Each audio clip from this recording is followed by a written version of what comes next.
طریقے پر گفتگو کی گئی ہے. کمثل شیطان اذ قال للانسان یکفر، کہ فرمایا شیطان جو وہ انسان سے کہتا ہے کہ کفر کر، نافرمانی کر، اللہ کے خلاف بغاوت کر، سرکشی کر، گناہ کر. اور جب وہ گناہ کرتے ہیں اور گناہ اس سے شیطان کروا لیتے ہیں تو پھر کہتے ہیں قال انی بریء منک انی اخاف اللہ رب العالمین، میں تو بھی تجھ سے بری ہوں، میں بھاگتا ہوں تجھ سے، میں تو اللہ سے ڈرنے والا ہوں. جس طرح 10ویں پارہ میں قرآن پاک میں اللہ تعالیٰ نے فرمایا کہ اہل مکہ کو وہ تیار کر کے ان کو سمجھا پھسلا کر وہ میدان بدر میں لے آیا، اور میں میدان بدر میں کھڑا کر کے پھر بھاگنے لگا. تو انہوں نے کہا کہاں جا رہے ہو؟ اس نے کہا انی ارا ما لا ترون، جو میں دیکھ رہا ہوں وہ تم نہیں دیکھ رہے. تو شیطان ہمیشہ انسان کو غلط راستے پر ڈال کے تباہی کنارے پر کھڑا کر کے خود بھاگ جاتا ہے. فرمایا فکان عاقبتہما انہما فی النار خالدین فیہا ذالک جزاء الظالمین. اب شیطان جو ہے وہ انسان کو تباہی کے راستے پر ڈال کے خود تو بھاگ گیا، لیکن فرمایا کہ وہ بھی اس کے ساتھ جہنم میں جائے گا. گناہ کرنے والا اور گناہ کرانے والا دونوں جہنمی ہوتے ہیں. پھر اس سورت کے اختتام پر فرمایا لو انزلنا هذا القرآن على جبل لرأيته خاشعا متصدعا من خشية الله وتلك الامثال نضربها للناس لعلهم يتفكرون، کہ یہ قرآن اگر ہم پہاڑوں پر نازل کرتے تو قرآن کے نزول کی برکت سے پہاڑوں کو اللہ سمجھ دیتا، اور اس سمجھ کی وجہ سے وہ اللہ کے خوف سے ان کے دل لرز جاتے. مطلب اس بات کا کیا ہے کہ اے انسان تجھ پر ہم نے قرآن اتارا، تجھے ہم نے قرآن جیسی نعمت دی، تو سمجھتا بھی ہے پڑھتا بھی ہے، لیکن تیرے دل پتھروں سے بھی زیادہ سخت ہو گئے کہ تیرے دل میں کچھ ارتعاش ہی پیدا نہیں ہوتا، تیرے دل میں کوئی حرکت ہی پیدا نہیں ہوتی، تیرے دل میں کوئی خدا کا خوف ہی نہیں آتا. تو فرمایا کہ تجھ سے تو وہ پہاڑ اچھے کہ جن پر اللہ قرآن نازل کر دیتا تو قرآن کی سمجھ اور قرآن کی فہم ان کو ریزہ ریزہ کر دیتی. مطلب کیا ہے کہ اپنے دل سے کفر، نفاق، شرک کے زنگ کو اتار تاکہ قرآن کی آواز تیرے دل پر اثر کرے. اس سے اگلی سورت ممتحنہ، اس میں اللہ رب العالمین نے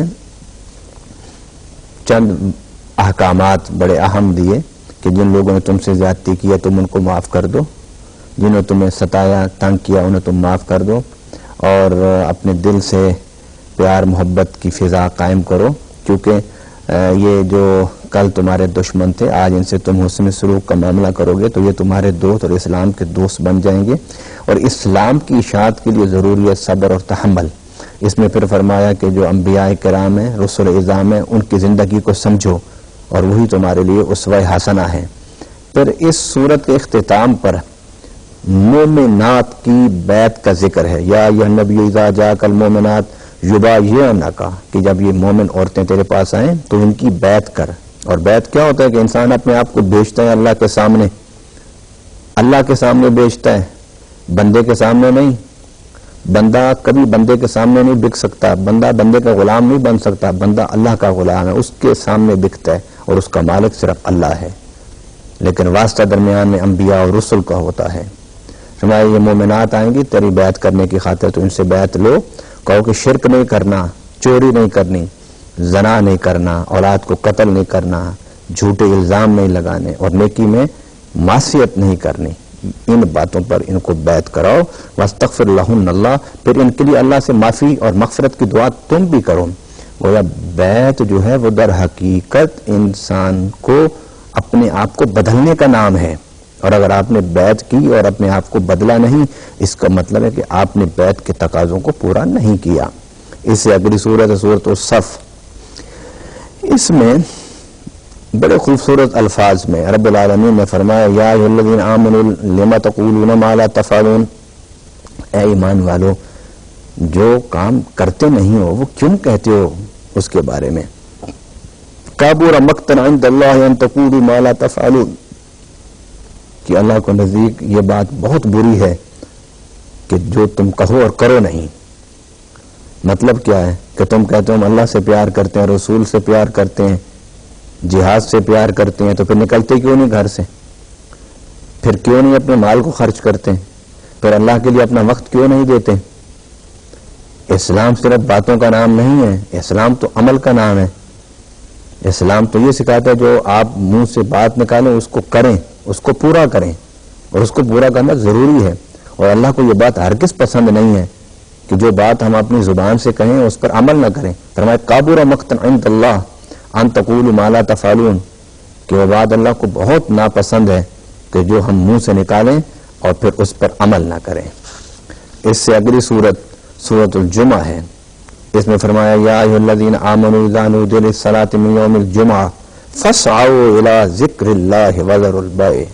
اے ایمان والو، جب تمہیں ندا دی جائے، پکارا جائے نماز کے لیے جمعہ کے دن، بس اللہ کے ذکر کی طرف بھاگو اور کاروبار تجارت کو چھوڑ دو.